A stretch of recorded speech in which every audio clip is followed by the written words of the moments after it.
ನಾನು ಇರ್ಫಾನ್ ಪಕ್ಷದ ಸ್ವಯಂ ಸೇವಕನಾಗಿ ತಮಗೆಲ್ಲರಿಗೂ ಶುಭಾಶಯಗಳನ್ನು ಕೊಡುತ್ತೇನೆ. ಕಂಗ್ರಾಚ್ಯುಲೇಷನ್. ಏನಪ್ಪ ಇದು ಬಂದ ತಕ್ಷಣ ಶುಭಾಶಯ ಕೊಡುತ್ತೇನೆ ಅಂತ ಜಾರಿ ಪಡ್ಕೋಬೇಡಿ. ಏನಕ್ಕಂದ್ರೆ ನಮ್ಮ ಭಾರತ ದೇಶ ಸ್ವತಂತ್ರವಾದ 76 ವರ್ಷದ ಅವಧಿಯಿಂದಲೂ ಬಂದಿರೋ ಬುದ್ಧಿ ಇಂದು ಕಾಂಗ್ರೆಸ್ ಪಕ್ಷಕ್ಕೆ ಬಂದಿದೆ. ಅದು ಏನೆಂದರೆ 2,000 ಮಹಿಳೆಯರಿಗೆ ಸಹಾಯಧನ ಮತ್ತು 200 ಯೂನಿಟ್ ಉಚಿತ ವಿದ್ಯುತ್. ಇದು ನಮ್ಮ ದೆಹಲಿಯ ಅರವಿಂದ್ ಕೇಜ್ರಿವಾಲ್ ಸಾಹೇಬರ ಮಾದರಿ. ಈ ಮಾದರಿಯನ್ನು ನಮ್ಮ ಕರ್ನಾಟಕ ತಂದುಕೊಡ್ತಾರೆ ಅಂತ ಸುಳ್ಳು ಆಶ್ವಾಸನೆ ಕೊಟ್ಟಿದ್ದಾರೆ. ಇದರ ಹೊರತಾಗಿ ನಮ್ಮ ಆಮ್ ಆದ್ಮಿ ಪಕ್ಷವು ವಿಜಯ ಸಂಭ್ರಮದತ್ತ ಮೊದಲ ಮೆಟ್ಟಿಲೇರುವುದರಲ್ಲಿ ತಪ್ಪೇನಿಲ್ಲ.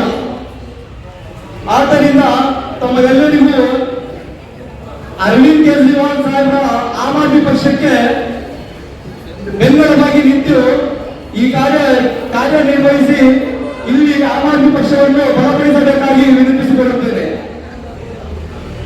ಈ ಕ್ಷೇತ್ರದ ನಮ್ಮ ಅಭ್ಯರ್ಥಿಯಾಗಿ ಸಂಭಾವ್ಯ ಅಭ್ಯರ್ಥಿಯಾಗಿ ಕ್ಷೇತ್ರದಲ್ಲಿ ನಮ್ಮ ಶ್ರೀಮತಿ ಧರ್ಮಶ್ರೀ ಅವರು ನಮ್ಮ ಪಕ್ಷಕ್ಕೆ ಚುನಾವಣೆಯನ್ನು ನಿಲ್ಲುತ್ತಿದ್ದಾರೆ. ಇವರನ್ನು ನಾವು ಜೋಶಿಯನ್ನಾಗಿ ಮಾಡುತ್ತೇವೆ ಮತ್ತು ನಮ್ಮ ಸಂಪೂರ್ಣ ಬೆಂಬಲವನ್ನು ಅವರಿಗೆ ನೀಡಿ ಪಕ್ಷವನ್ನು ಬೆಂಬಲಿಸುತ್ತೇವೆ ಅಂತ ನನಗೆ ಈ ಒಂದು ಮಾತುಗಳನ್ನು ಆಡಲು ಅವಕಾಶ ಮಾಡಿದಂತ ತಮ್ಮೆಲ್ಲರಿಗೂ ಧನ್ಯವಾದಗಳು. ಜೈ ಹಿಂದ್, ಜೈ ಕರ್ನಾಟಕ. ನಮಸ್ಕಾರ. ಈ ದಿನ ಈ ಆಮ್ ಆದ್ಮಿ ಪಕ್ಷದ ಸಭೆಯನ್ನು ಯಾಕೆ ಏರ್ಪಡಿಸಿದ್ದೀವಿ ಅಂತ ನಮಗೆಲ್ಲ ಗೊತ್ತೇ ಇದೆ. ಈ ಕ್ಷೇತ್ರದಲ್ಲಿ ಪಕ್ಷದ ಅಭ್ಯರ್ಥಿಯಾದಂಥ ಶ್ರೀಮತಿ ಧರ್ಮಶ್ರೀ ಅವರನ್ನ ವಿಜಯಗೊಳಿಸಬೇಕು ಅನ್ನೋ ಉದ್ದೇಶದಿಂದ ಇವತ್ತು ನಾವೆಲ್ಲ ಸೇರಿದ್ದೀವಿ.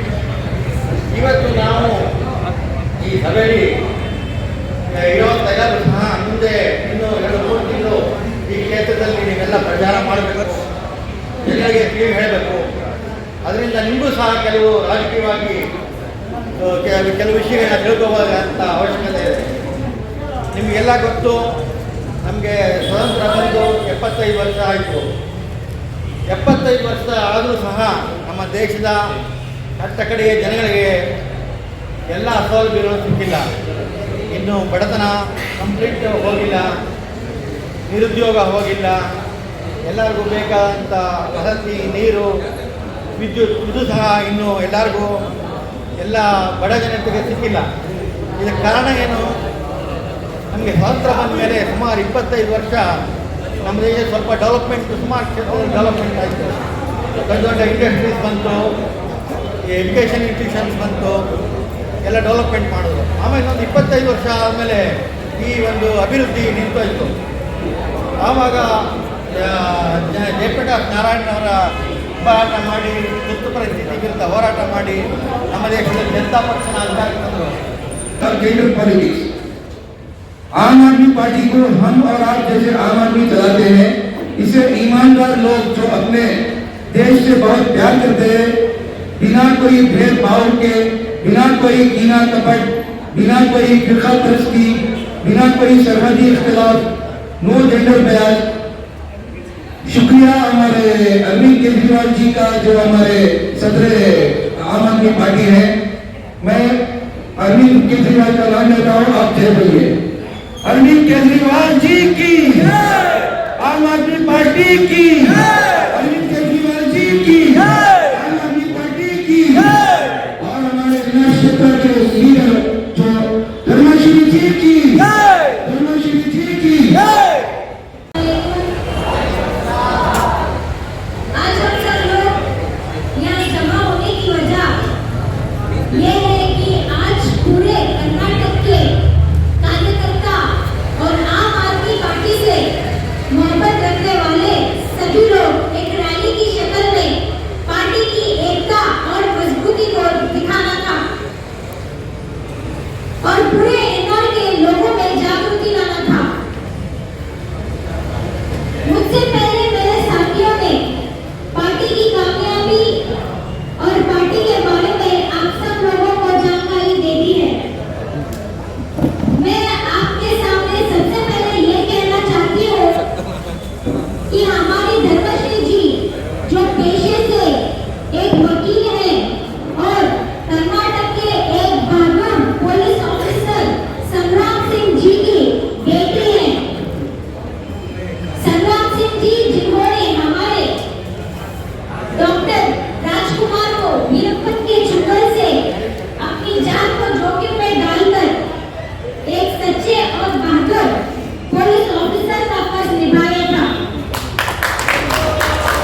करती हूँ।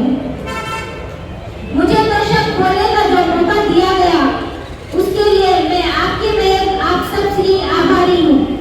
जय हिंद, जय कर्नाटका, जय आम आदमी पार्टी। मैं अब हमारी उम्मीद की नई किरण धर्मेंद्र जी से रिक्वेस्ट करती हूँ कि वो स्टेज पर आए और दर्शक करें। Thank you. बोलो धर्मश्री जी की, बोलो धर्मश्री जी की। अस्सलाम वालेकुम।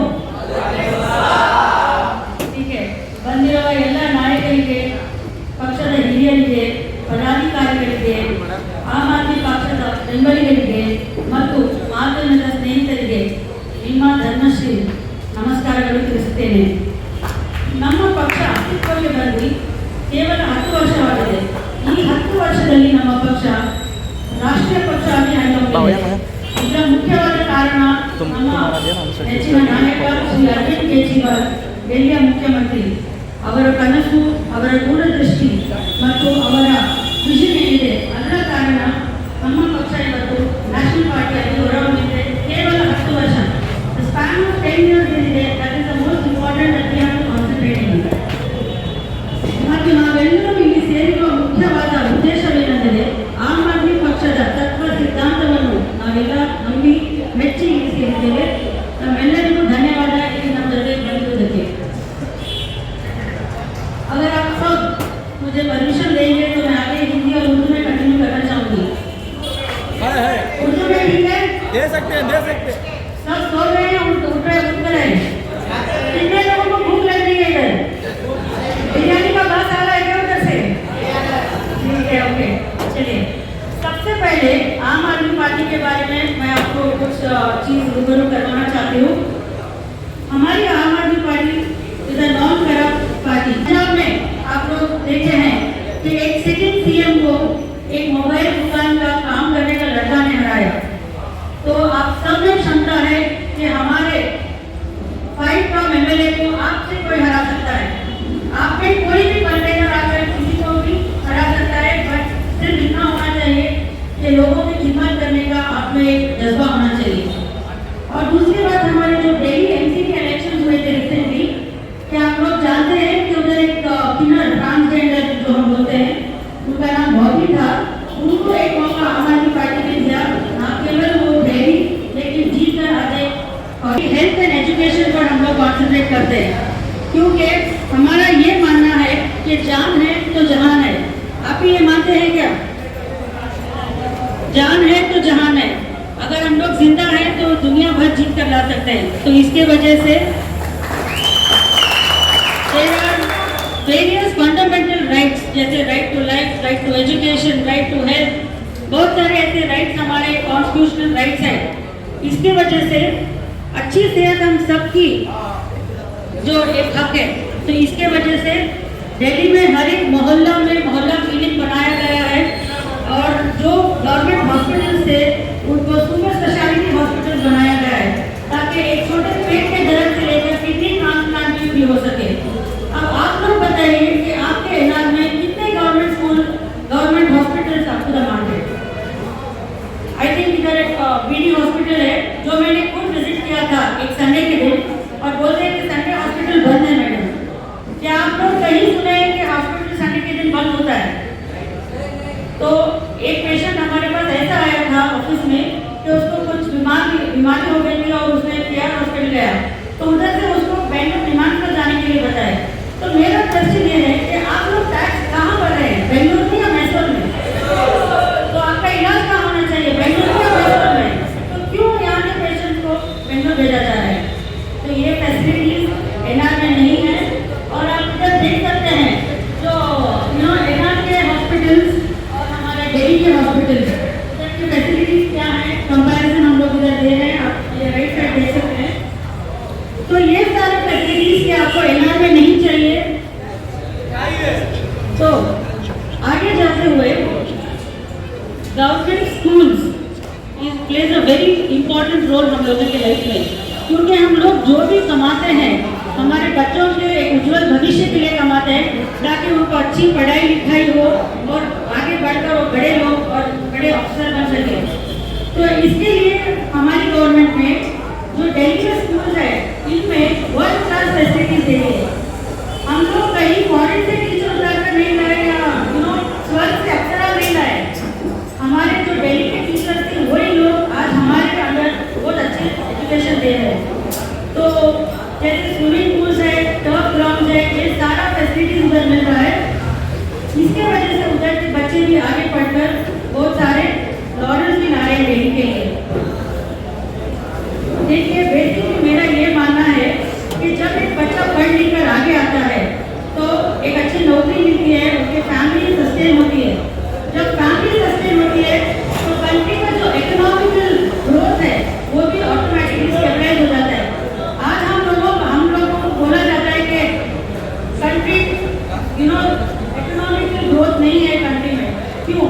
क्योंकि बच्चे पढ़ लिख नहीं रहे, कोई ड्रग्स में जा रहा है, कोई पी रहा है, कोई चोरी चकारी कर रहा है। तो अगर एजुकेशन स्टेबलाइज हो जाएगा तो ऑटोमेटिकली इंडिया भी इकोनॉमिकल ग्रोथ में आगे बढ़ जाएगा। और देश में पहला और एकमात्र स्पोर्ट्स यूनिवर्सिटी जो है वो हमारे दिल्ली गवर्नमेंट ने अरविंद केजरीवाल ने बनाया है। क्योंकि ऐसे बहुत सारे बच्चे हैं जो खेल में आगे हैं। आम आदमी पार्टी की केजरीवाल की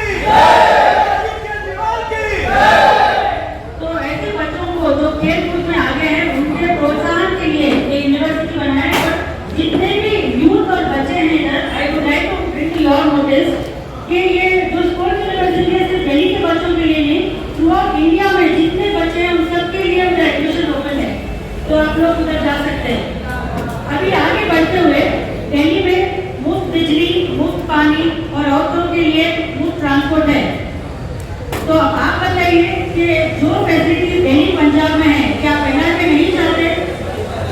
जरूर हम लोग सब ये चाहते हैं। क्यों चाहते हैं? मतलब एक बात देखिए, हम लोग जब 5 रुपए का बिस्किट पैकेट, 5 रुपए का पानी भी खरीद रहे हैं तो हमको टैक्स ले रहे हैं हमारे पास। दूध, दही, आटा, जीने से मरने में जीएसटी लग चुका है।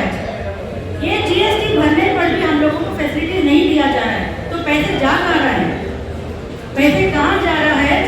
हमारे जो देश के बड़े पॉलिटिशियंस हैं उनके थोड़े बहुत अमीर दोस्त हैं, उनके कर्जा माफ करने में पैसा जा रहा है। तो मैं आपसे विनती करती हूँ कि ऐसे पार्टी को सपोर्ट मत कीजिए। दोस्तों, कुछ पार्टी 70 साल से रूलिंग कर रही है और अभी परसों बोल रहे हैं कि 200 यूनिट करंट फ्री देंगे। आप लोग जानते हैं कि अपकमिंग इलेक्शन में एक पार्टी ने डिक्लेयर किया कि 200 यूनिट करंट फ्री मिलेगा। 70 साल से क्या इनके पास दिमाग नहीं था? अरविंद केजरीवाल जी ने 10 साल से ये स्कीम दे रहे हैं तो बोल रहे हैं कि रेवड़ी है, गवर्नमेंट लॉस में है, तो ये क्यों देना चाह रहे हैं? मैं इनसे दावा करना चाहती हूँ कि अगर आप में हिम्मत है तो जितने स्टेट्स में ऑलरेडी कवर में है उनमें दिखाकर देकर दिखाइए। इधर आप झूठे आश्वासन हमारे कर्नाटक के लोगों को मत दीजिए। क्योंकि आम आदमी पार्टी जो है दिल्ली पंजाब का रिपोर्ट कार्ड लेकर आपके सामने आई है। हम जो उधर कर रहे हैं वही इधर करेंगे बोल रहे हैं। तो ये जो पार्टी झूठे आश्वासन दे रहे हैं इनके झांसे में मत आइए। और कुछ पार्टी ऐसे हैं जो आपको जात पर, कौम पर कुछ कहेंगे कि ये कौम है। मेरा मानिए दोस्तों, इंसानियत सबसे बढ़कर है और जो भी जात है सिर्फ दो है, एक औरत एक मर्द। इसके सिवा कोई और जात नहीं। क्योंकि जब सबका खून बहता है तो रंग लाल होता है, किसी का हरा या किसी का नीला नहीं होता है। तो हम सारे लोग एक हैं। तो एक पार्टी जो सिर्फ डेवलपमेंट का मंत्र जाप रही है वो केवल और सिर्फ आम आदमी पार्टी है। और अभी इलेक्शन के नजदीक होते हुए आप सबको वोट परचेज के लिए उकसाया जाएगा कि 500 रुपए देंगे, 2000 रुपए देंगे। आप में से कोई मुझे बता सकते हैं कि 1 किलो का मटन रेट क्या है? कितना? 650। अगर 500 रुपए देंगे तो 1 किलो मटन भी नहीं आ रहा है, तो बिरयानी भी नहीं बन सकती आपके घर में। तो अगर आप अपनी पार्टी को आप वोट देंगे तो 5 साल में आपको 10 लाख रुपए का रिटर्न हम लोग देंगे। कैसे? बिजली मुफ्त, पानी मुफ्त, एजुकेशन मुफ्त,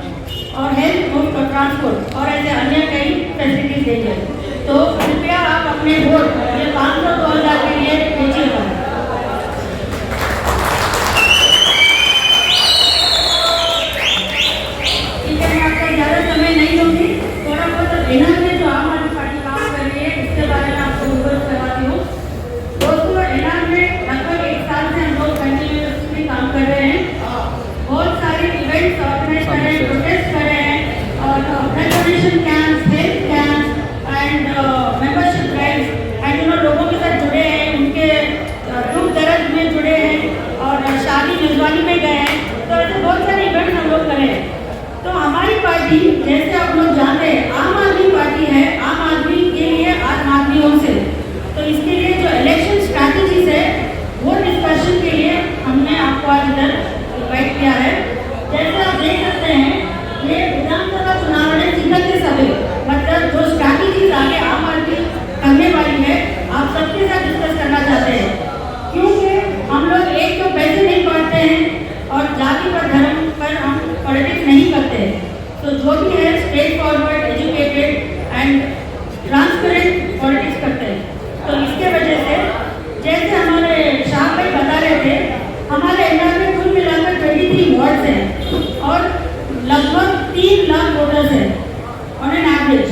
तो हमारी पार्टी ने क्या बोला है कि एवरी 50,000 वोट्स को एक जोन बनाइए, तो हर एक जोन में 10 लोग होंगे और ये 50,000 लोगों को समझाएंगे क्यों आम आदमी पार्टी को ये सिलेक्ट करना है।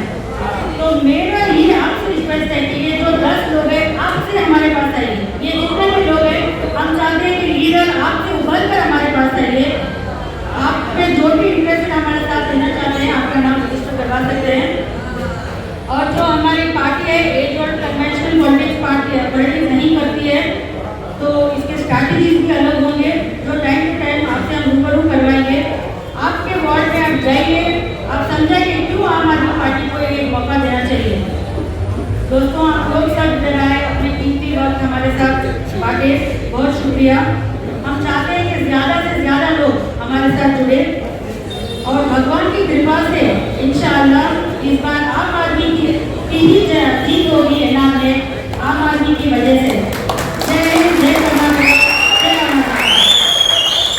लहर है ये आम आदमी की लहर है ये, आम आदमी की लहर है ये, आम आदमी की लहर है ये।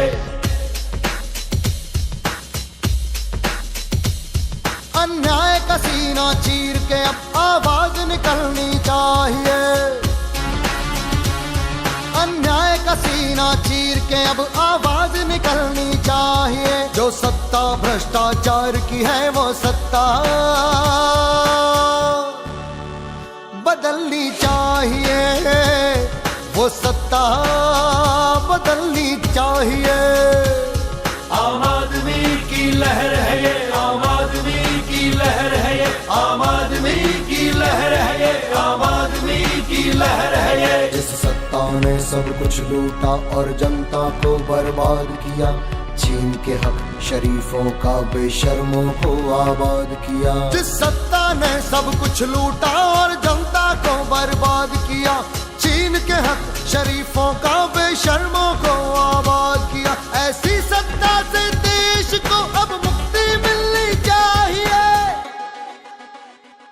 जो सत्ता भ्रष्टाचार की है वो सत्ता बदलनी चाहिए, वो सत्ता बदलनी चाहिए। आम आदमी की लहर है ये, आम आदमी की लहर है ये, आम आदमी की लहर है ये, आम आदमी की लहर है ये।